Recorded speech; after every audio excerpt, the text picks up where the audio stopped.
Assalamu alaikum students, welcome back to class. Let's quickly go over what we have done so far and then we'll go on to the topic for today. If you remember from all the lectures that I've been delivering so far, we have concentrated on the writings of one essayist, that is Francis Bacon. Bacon lived during the Renaissance, and as such he was an embodiment of all that was essentially Renaissance man, in the sense that he delved in different aspects of knowledge, and his essays were actually the essence of his experience in so many different branches of life, and this was combined with his knowledge, with his reading, to give you Bacon's insight into the different aspects of life. The kind of essay writing that we're going to be doing now is slightly different. I'm sure most of you have heard of the name of The Spectator, and the two people who contributed to this paper, and that is Joseph Addison and Richard Steele. Now, when we talk about The Spectator, we're talking about a whole new age. From the Renaissance age, we are taking a big jump and coming on to the Restoration age. Now, when we talk about the Restoration age, what we're basically talking about is the restoration of the monarchy in England.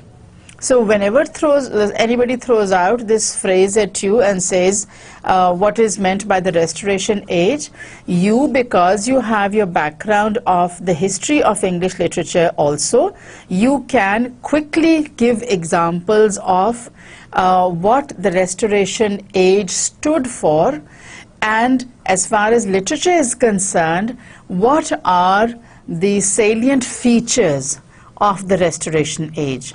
And one of the salient features of the Restoration age is the essay writing of Addison and Steele in The Spectator.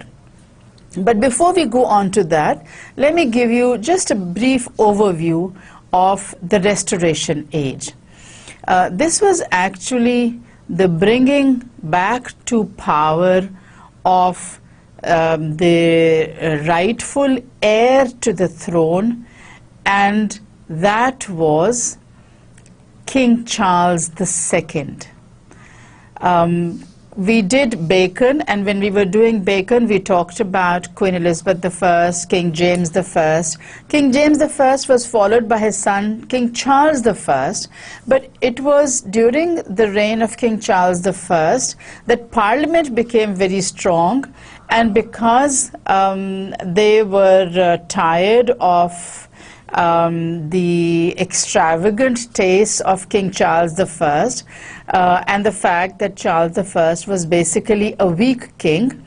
So it ended with Charles I being executed and Parliament declaring England and Scotland to be the Commonwealth. And when this Commonwealth was declared, Parliament and Oliver Cromwell took over basically the ruling of England. And during this time, various attempts were made to dethrone Parliament or to take power away from Parliament, but they were unsuccessful until the time of King Charles II. So with the arrival of King Charles II on the scene of England, there was joy and celebration throughout England. And this joy and celebration went to such extremes that people and the Parliament grew tired of the excesses to which King Charles II and his court went. So basically the Restoration age talks not only about the time that actually was the time of restoration of monarchy, but it talks of the time following that also. So what I'm trying to tell you is that the Restoration Age was characterized by an outburst of creativity, which again, because the monarchy had newly been restored, whatever was being created was rather superficial. A lot of literature was created, but a lot of the literature that was created was not really what you would call standard literature. In the sense that, for example, in the field of literature, you had a lot of dramas being written, and they are characterized under the heading of restoration comedy. Because everyone was so happy at the monarchy being restored, there was no focus on the dark side of life. It was all joy and celebration. So a lot of comedies were being written, and some of these comedies were not really standard comedies. Now, when you talk about standard and non-standard or substandard comedies, what you're talking about basically is that some of the dramas that were written were really good quality dramas. For example, Dryden was writing drama, but a lot of these were no less than a farce, and a lot of license was taken to the extent that ultimately the theaters had to be closed down. This was how far restoration comedy had gone. But that was not the only genre in which creativity was going on. One of the fields in which a lot was created was in the field of essay writing. And Joseph Addison and Richard Steele, they started writing in the newspaper that was known as The Spectator.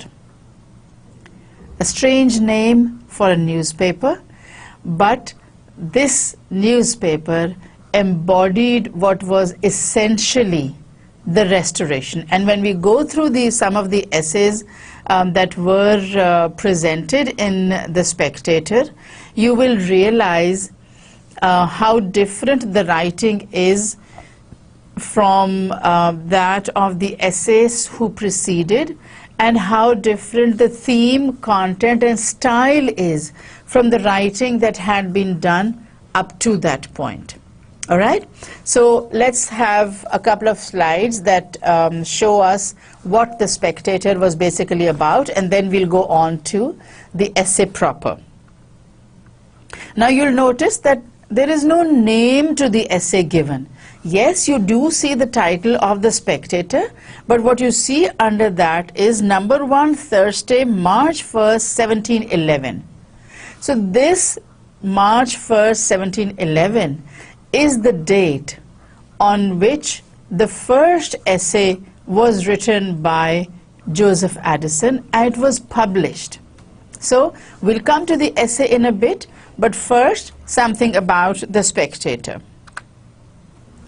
And of course, the writers, Addison and Steele. Now the first essay that we'll be dealing with is written by Joseph Addison. So I'm going to give you a bit about the life and works of Joseph Addison. And when we're doing the second essay, which is written by Richard Steele, I'm going to tell you a little about Richard Steele. So first, Joseph Addison. All right? Now, Joseph Addison was born in Wiltshire, and at 14 years of age, he began attending the Charterhouse School, whose alumni included various people who were rather well known. And it was at this school that Addison first made the acquaintance of Richard Steele, and this acquaintance later on went on to form a team which would write in The Spectator. So he completed his master's in 1693 from Oxford. In 1695, Addison wrote a poem to His Majesty William III. And you know that King William III was married to Queen Mary II.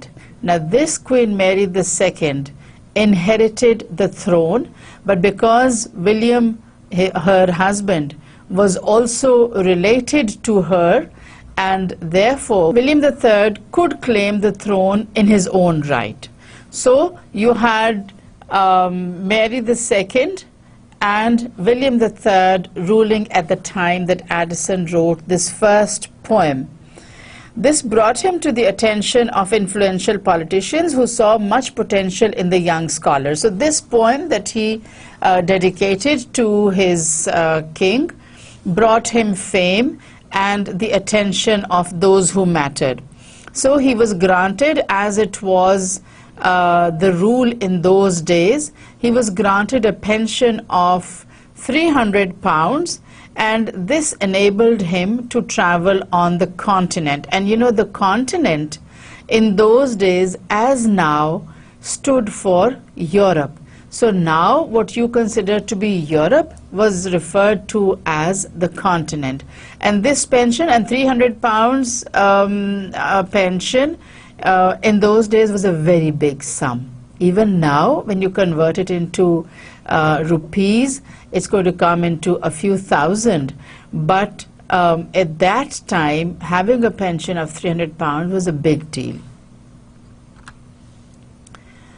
So on his return, Addison fell in with this club, which is an association of political and literary figures, and he associated with people who were writing, and this gradually brought him to the point where he was dabbling in many different genres of literature. Now, Addison was a man of some importance. He wasn't just an essayist. He was elected to the Parliament in 1708. He went on to become the Secretary of State for Irish Affairs, and from there he came to the point where they launched The Spectator, in which Addison was writing essays, and they sort of alternated almost. If Addison wrote an essay one day, Steele would write another, but they came to be associated with each other to such an extent that they were known as Addison and Steele, and The Spectator was known because of Addison and Steele. So from a team, it just became sort of one phrase that was used to refer to The Spectator. So this was a daily publication, and it started in 1711. If you remember, the first slide said March 1st, 1711, and went on to 1712. Each paper or number had a definite length, and it says here that it had to be 2,500 words long. So those of you who have to do writing where the number of words is specified, this will be a very good example of how you can fit all your ideas into the required number of words. You could not go beyond 2,500 words. And it says that there was a total of 555 numbers or papers that were published. And March 1st, 1711 was the first issue. The goal of The Spectator was to enliven morality with wit and to temper wit with morality. Now, this is something that you need to think about. Go back to my earlier statement where I said that the period that is being talked about is Restoration, and the restoration of monarchy, a time of joy and celebration, not a time when a lot of things are happening outside the country or where there is fear within the country. So stability, economic, financial, political. Political stability because the succession was secure. Political instability in monarchies always happens when there is some fear in succession. With Queen Elizabeth I, even this was taken care of because prior to the Tudors, it had to have been a male heir, and only a male heir could succeed. And if the king did not have a male heir, succession was always rather dicey. So Lady Jane Grey, being the first Queen of England, Queen Elizabeth I was also crowned Queen, and thereafter the English people or the English Parliament did not really have to wonder what would happen if there was no son for the king.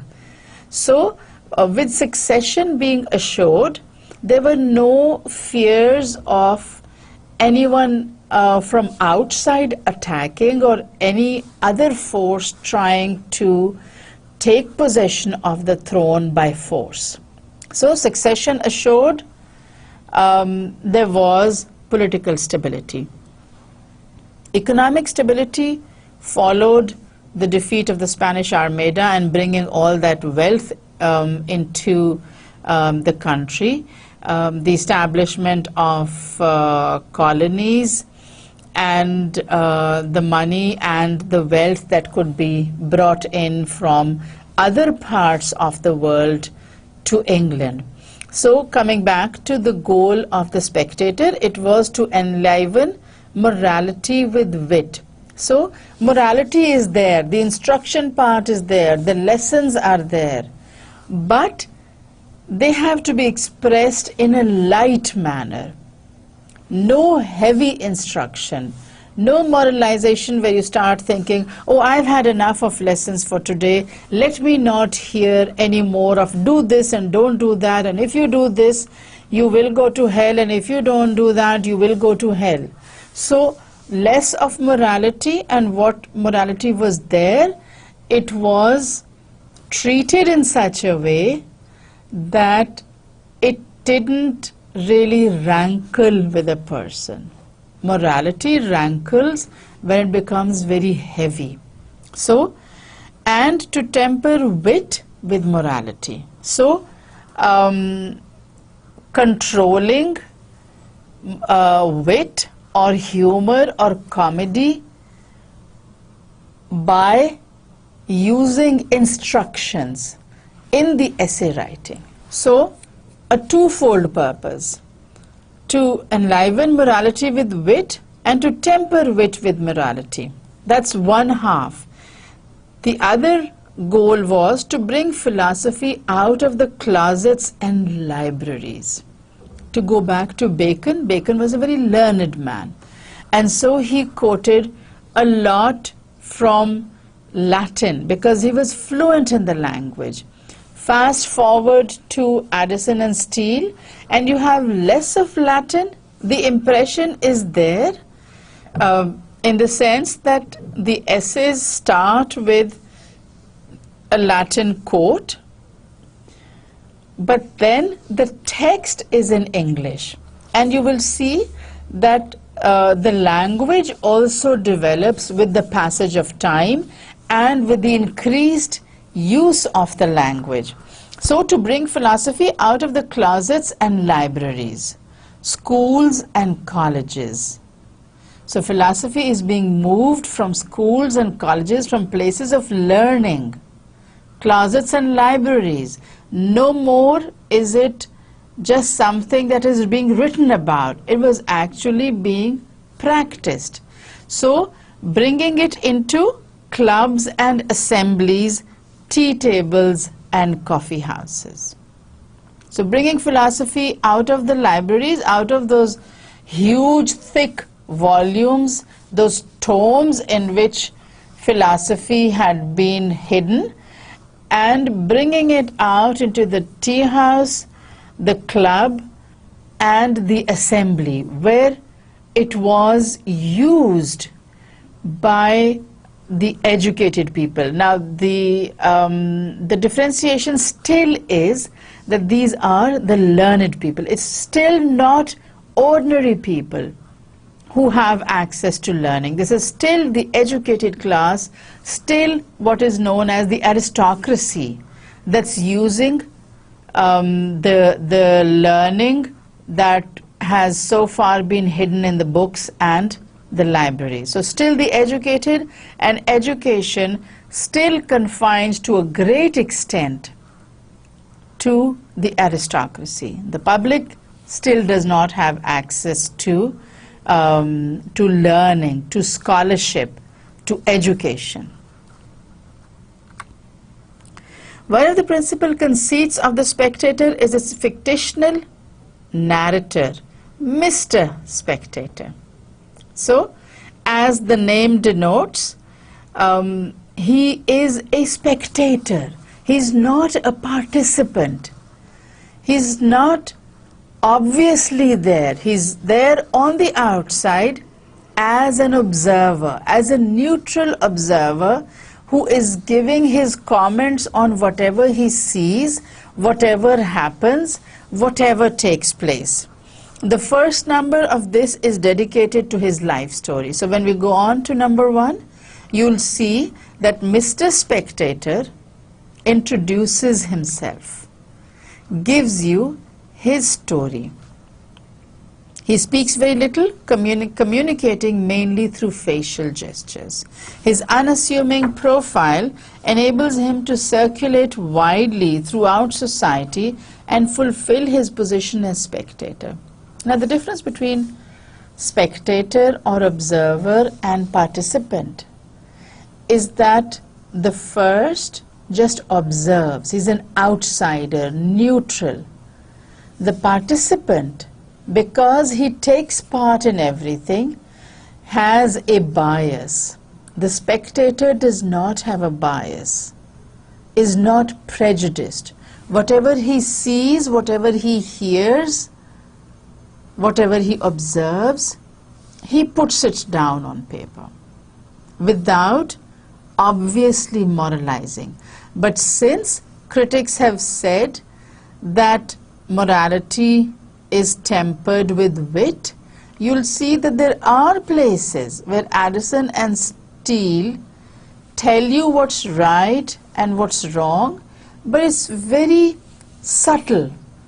It's hidden. It's not do this and don't do that. You can't do this, but you can do this. It's not that at all. It's very, very subtle. You have to read between the lines to get at the moral, the lesson, the instruction.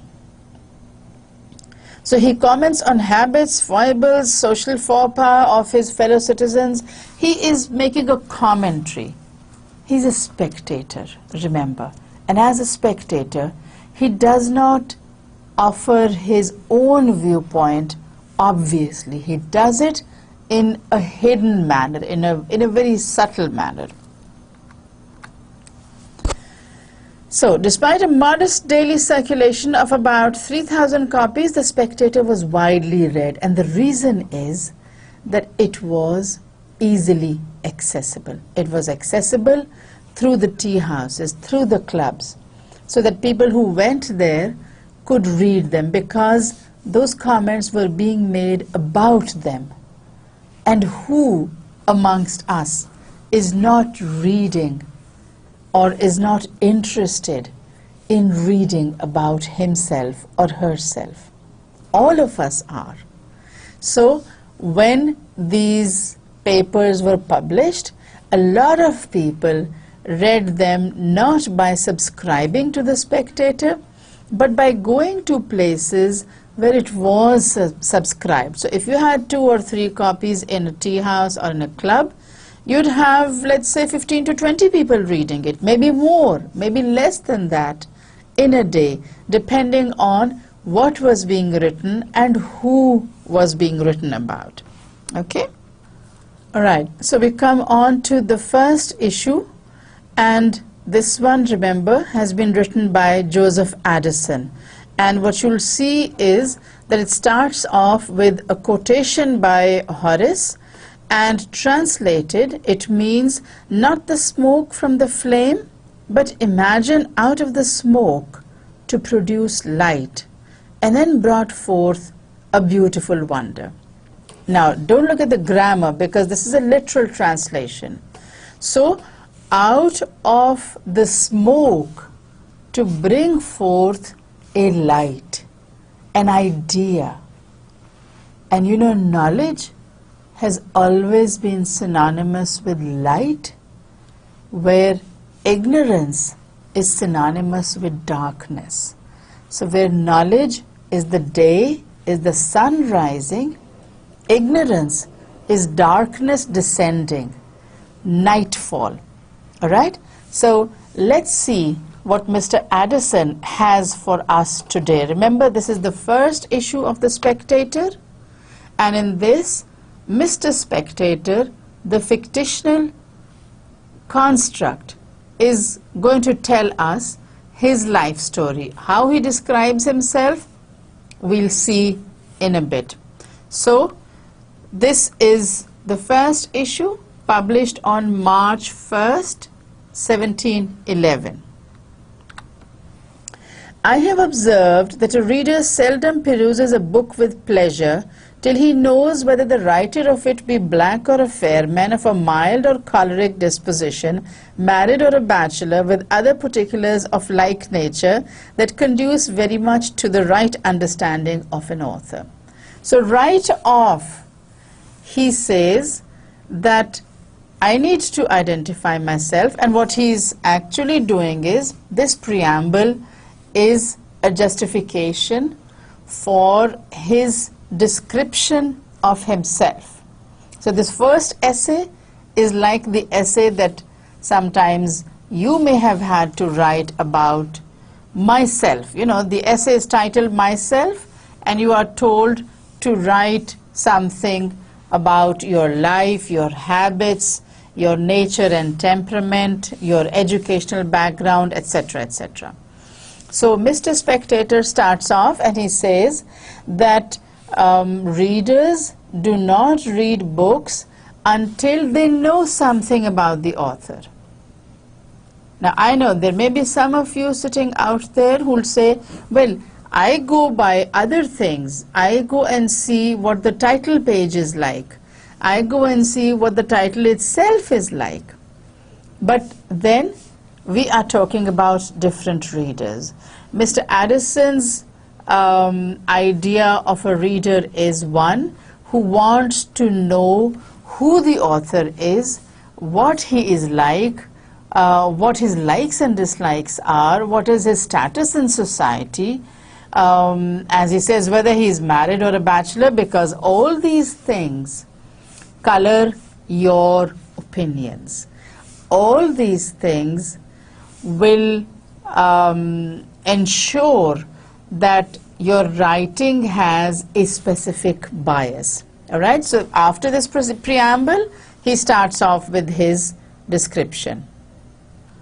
All right, so we come on to the first issue, and this one, remember, has been written by Joseph Addison.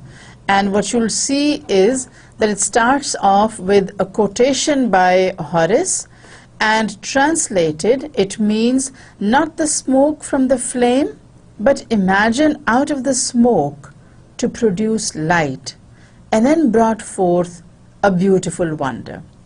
Now don't look at the grammar, because this is a literal translation.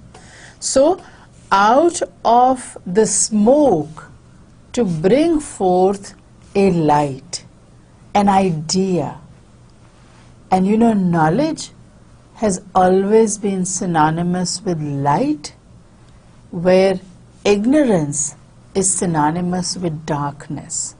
So where knowledge is the day, is the sun rising, ignorance is darkness descending, nightfall. All right?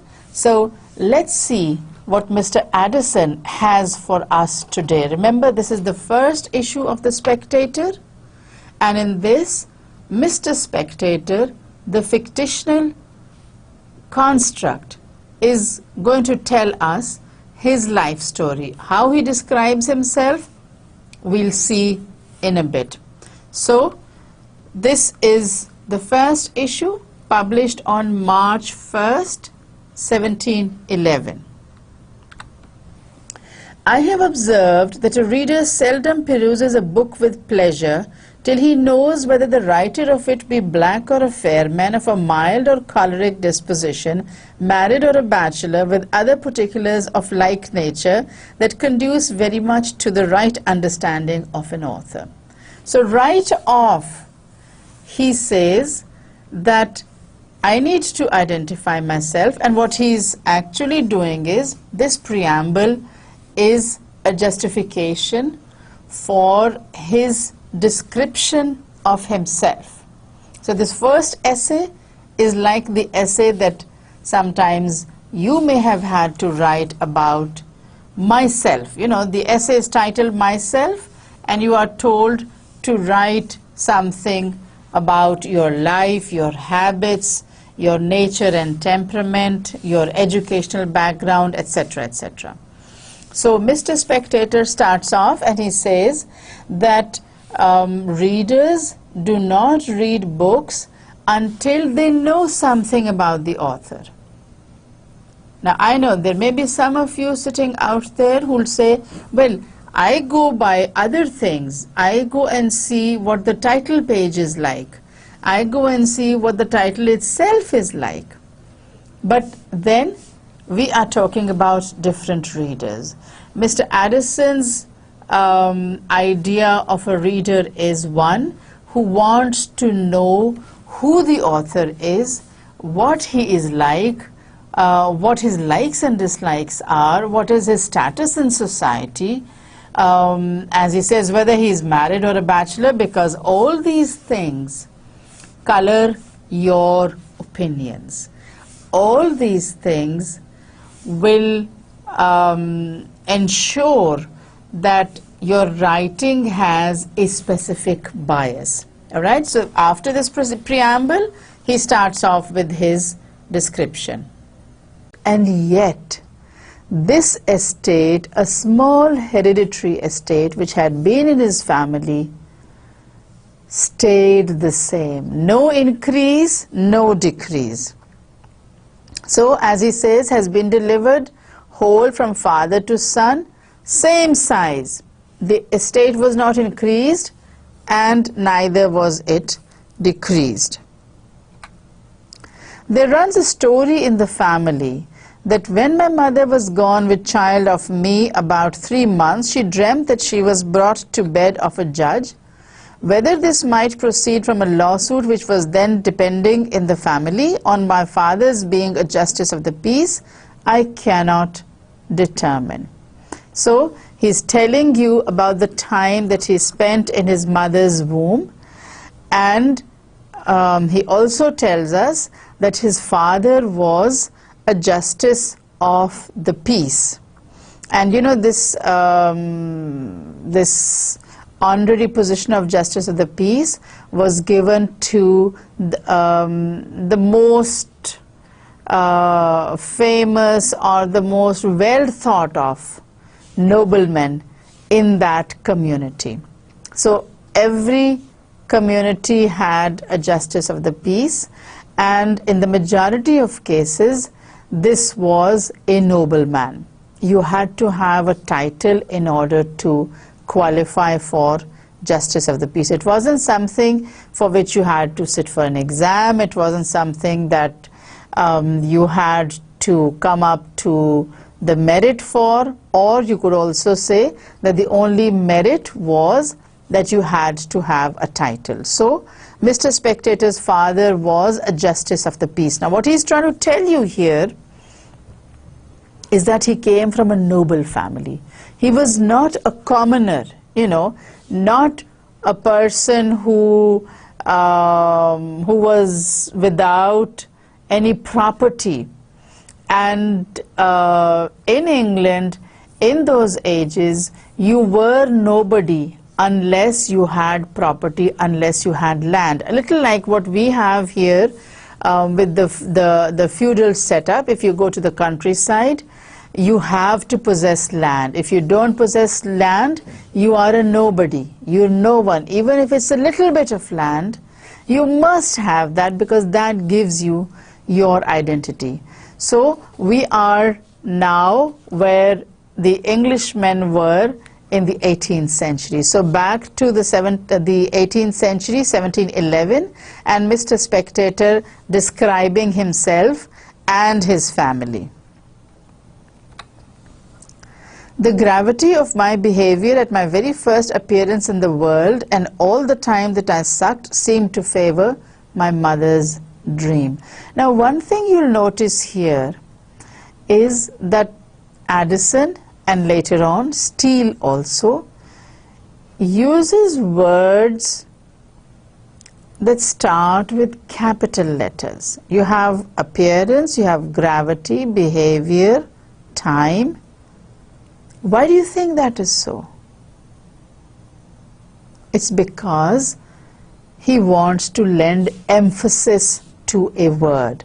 Just as now you have bold and you have underlining and you have italics and you have those fancy fonts, none of this was available in the time of Addison and Steele. So every now and then you have a letter starting with a capital letter, and you know that that is a key word. That's a very important word, and one that you need to focus on. So he says that I was very serious as an infant, not the kind of infant who is, always chuckling and always smiling, but a very serious infant, even when he was a baby. So, and this is characterized by the examples that he gives. He says, I threw away my rattle before I was 2 months old. So a baby having the grip and being able to throw things is strange indeed. But that is Mr. Spectator for you. So he threw away his rattle before he was 2 months old, and he wouldn't make use of his coral till they had taken away the bells from it. So he didn't want to wear any jewelry at all that had bells, because bells made that tinkling sound, and he didn't like it. He was very, very serious. So the gravity of his behavior as a baby is worth noting. For the rest of my infancy, and he skips over it, says, there being nothing remarkable, I shall pass it over in silence. So fast forward from infancy. And then he comes on to his adolescence. Adolescence is a very tricky period, more so for young boys perhaps than for young girls, in the sense that they don't know what to do. They have a lot of energy, but they do not know how to channelize it. There are a lot of what doctors today refer to as hormonal changes taking place in puberty, and young boys do not know what to do, how to express their feelings and emotions at that time. So he says that during my nonage, I had the reputation of a very sullen youth. So he wasn't a very happy-go-lucky boy, very serious, sober, almost bad-tempered. And the only person who appreciated this was Mr. Spectator's schoolmaster. Now you need to keep in mind the fact that all this is fictitious.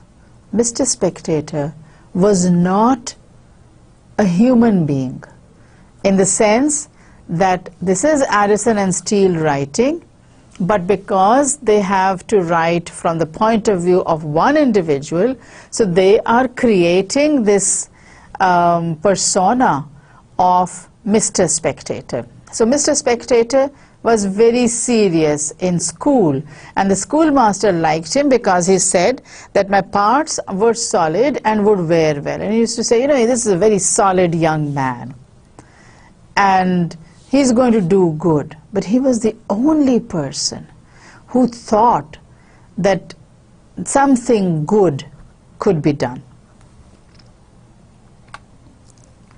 And then of course he graduates and goes on to university, where the most distinguishing characteristic, the most important feature of his nature was a profound silence. Yes, that is what characterized Mr. Spectator.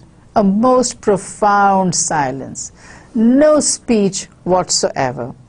During the space of 8 years, now 8 years he spent at the university, and according to him, he did not utter more than 2 lines at the same time.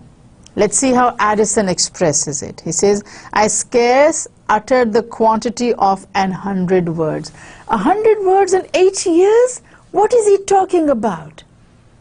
But then he's talking about Mr. Spectator, not a real young man, not a young man of today who during his university days is full of enthusiasm, has opinions on everything, and wants to ensure that those opinions, experiences, and knowledge is expressed.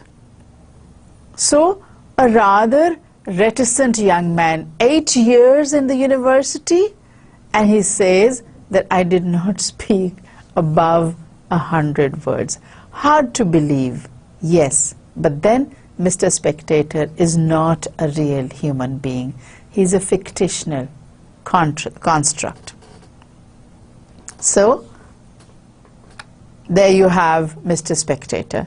Whilst I was in this learned body, I applied myself with so much diligence to my studies that there are very few celebrated books, either in the learned or modern languages, which I am not acquainted with. A person who's not speaking has to be doing something. So what was Mr. Spectator doing? He was reading, he was reading, he was reading. So, reading, reading, reading. And reading everything that he could lay his hands on in the library.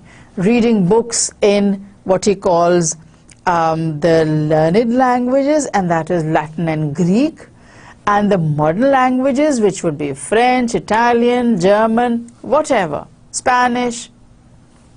All these languages, Mr. Spectator knew, and not only did he know, but he could read in these languages. So, all the time that he was silent, he wasn't doing nothing.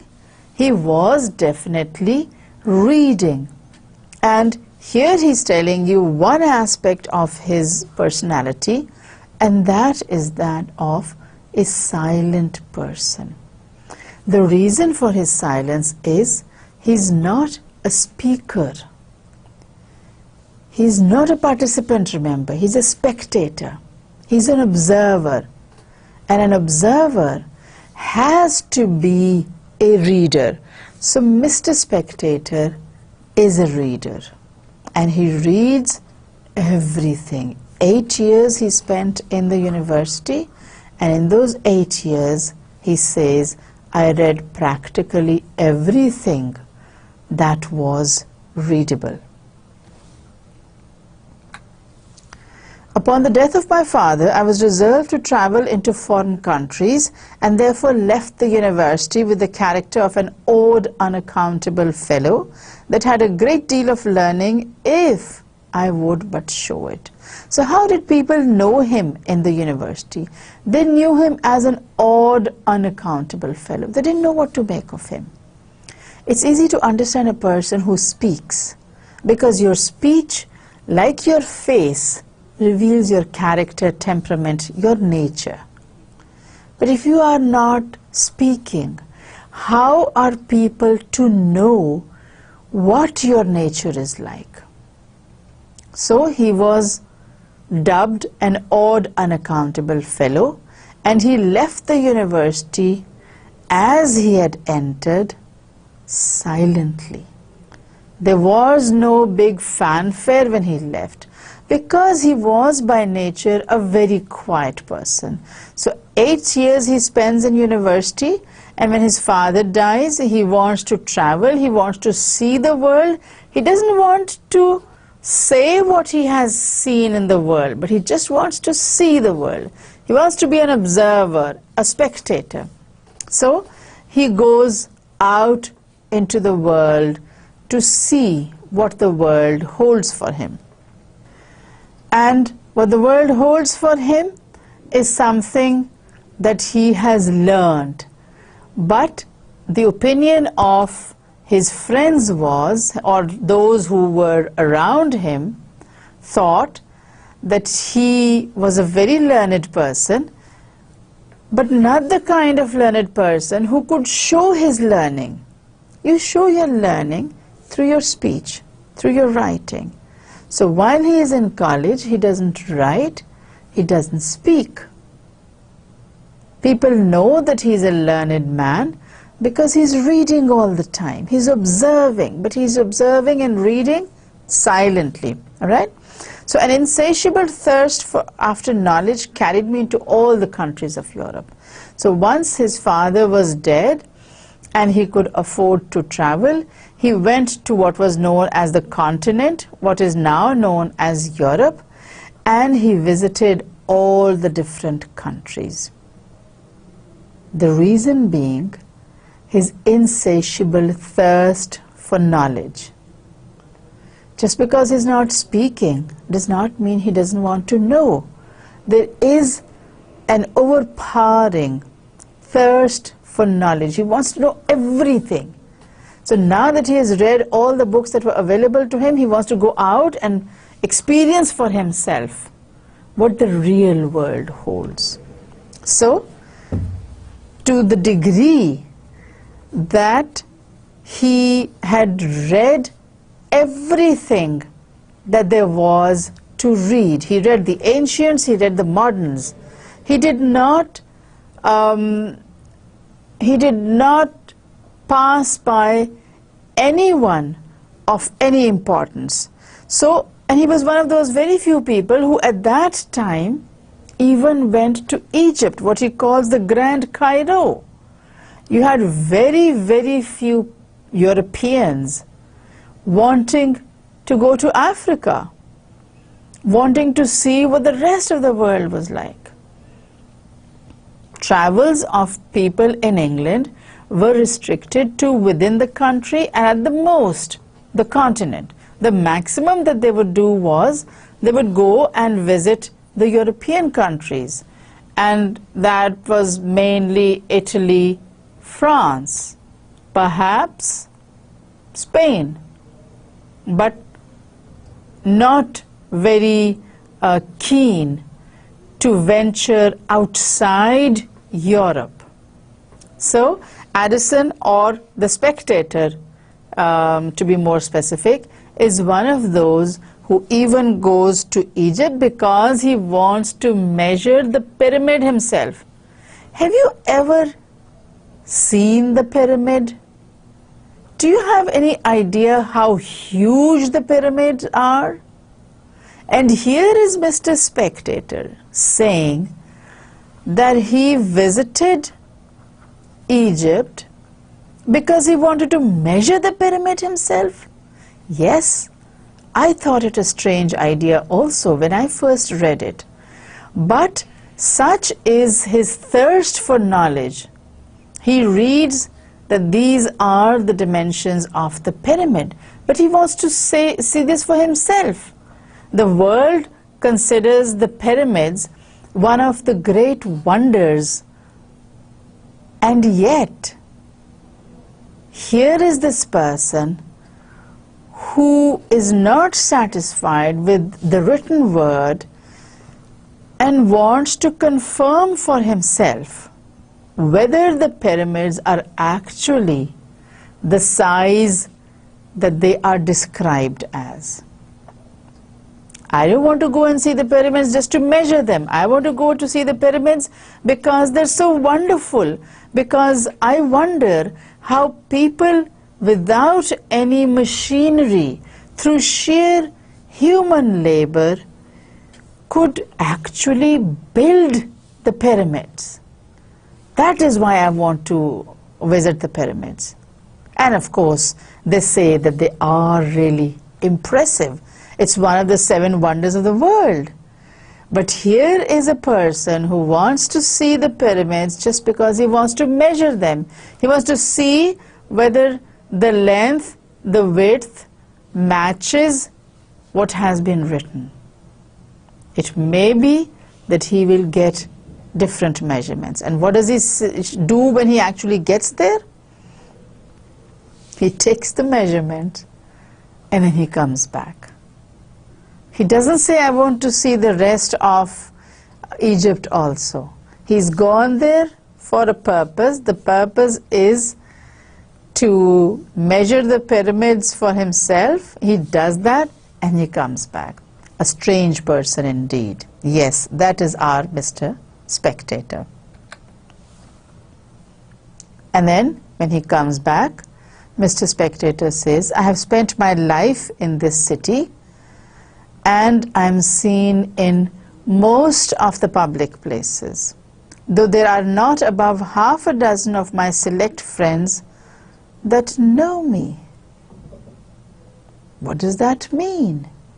He spent his life in a city and he doesn't have more than 6 friends? How is that possible? If you're in a city and he says, I go to all the public places, then you are seen by people, then people know you. You go to all the functions and people know who you are. For example, if I talk about myself, I'm Shahina Ayub Bhatti. I am a teacher.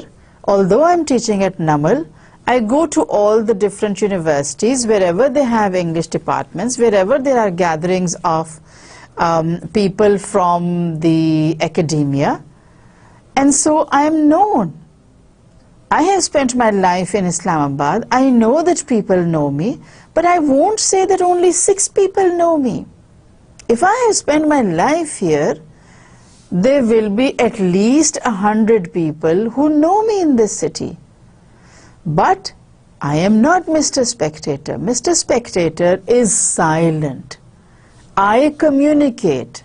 I express my ideas, my thoughts, my feelings. And so I am known.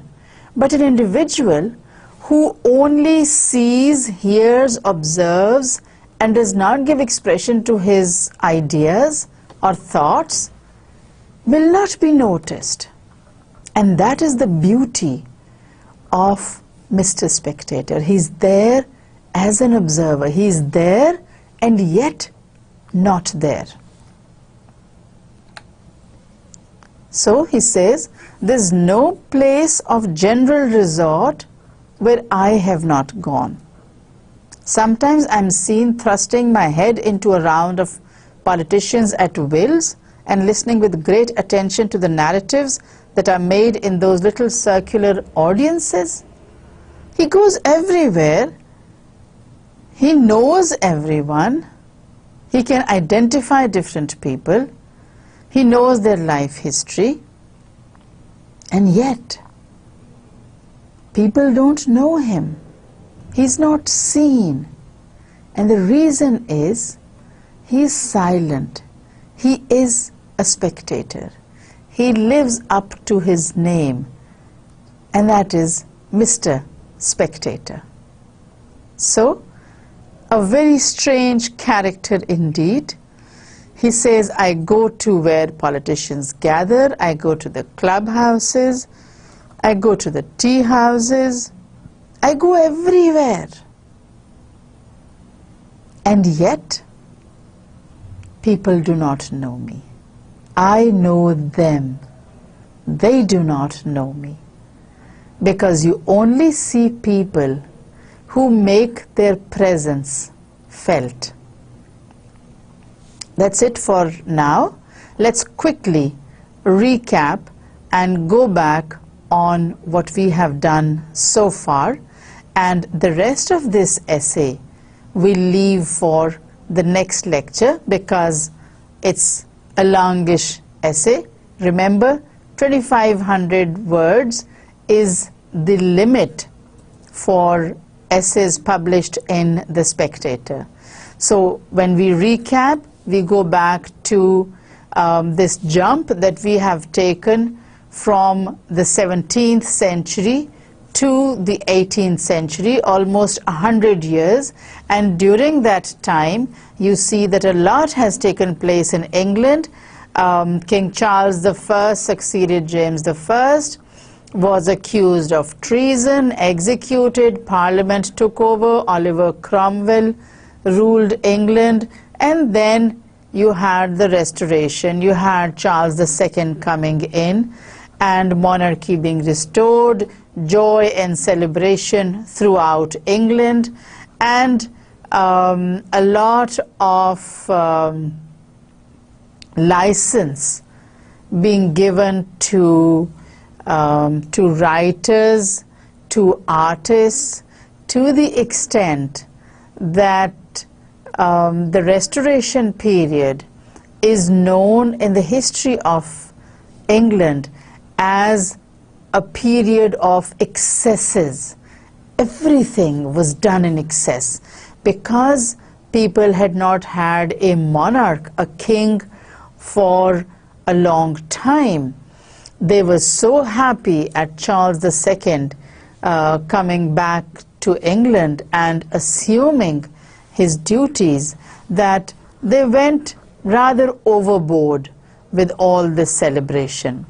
And the time that The Spectator starts, that is March the 1st, 1711, you are in the reign of Queen Mary II and King William III. Now they were husband and wife, both having equal claim to the throne, and therefore both were monarchs. And that's about the only time that England had had monarchy, and yet the king and queen had succeeded in their own right, were actually crowned king and not crowned as consort, not crowned as the spouse of the monarch, but as king and queen in their own right. So 1711 is the time when Addison and Steele get together and they start publishing The Spectator, which comprises of essays that are written on different themes. They're written about different people that are being met. And the most important thing that you need to know about The Spectator is that it's an unbiased approach. It's morality tempered with wit, not really going overboard with the morality, and not making humor such an important part of the writing that you start ridiculing or making fun of people. So morality tempered with wit, and wit kept in control by morality.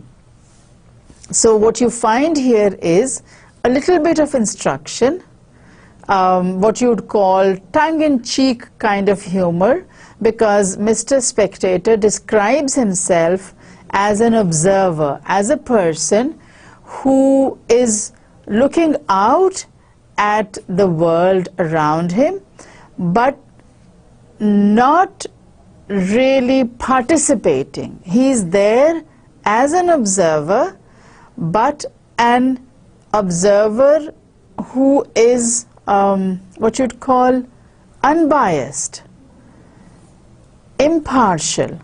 So whatever you see of Mr. Spectator, in this first essay, Addison sets out to describe himself, because as he says, people, when they start to read something, they want to know who the writer is.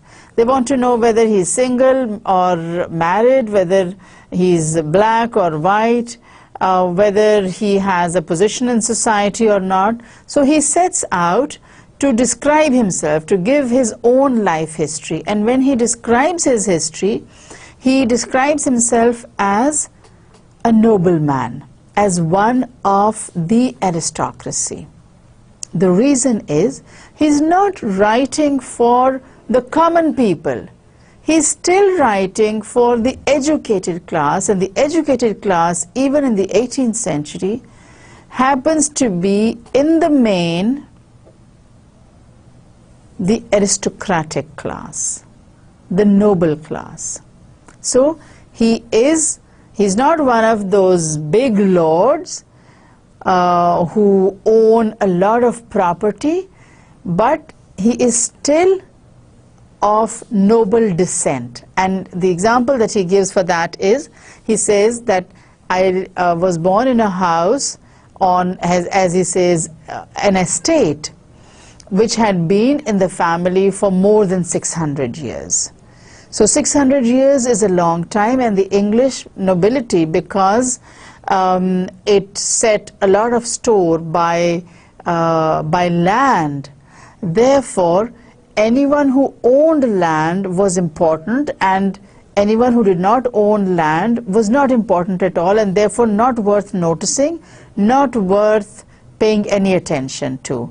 So when Mr. Spectator sets out to describe himself, he describes himself as a nobleman who belongs to a family that is old, is not an upstart. It's not that yesterday he got the money, today he got the education, and now he's going to start writing. He's not that kind of a person.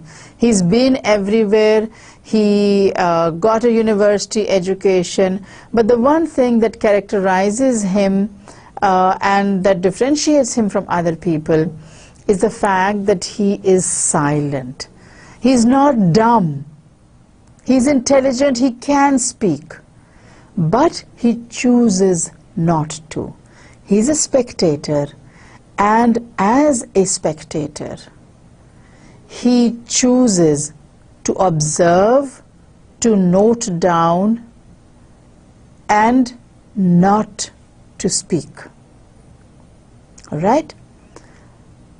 So this gives him a definite edge over other people. He says, people don't know me, but I know everyone, because I go everywhere. I go to where the politicians gather. I go to the clubhouses, the tea houses. I go to the assemblies. I go to the drama theatre. So he goes everywhere, and yet, because he's silent and he doesn't give expression to his thoughts and ideas through speech, therefore people do not even notice him. But that's not to say that he does not notice anything. But what he notices, we will discuss in the coming lectures, in the succeeding lectures.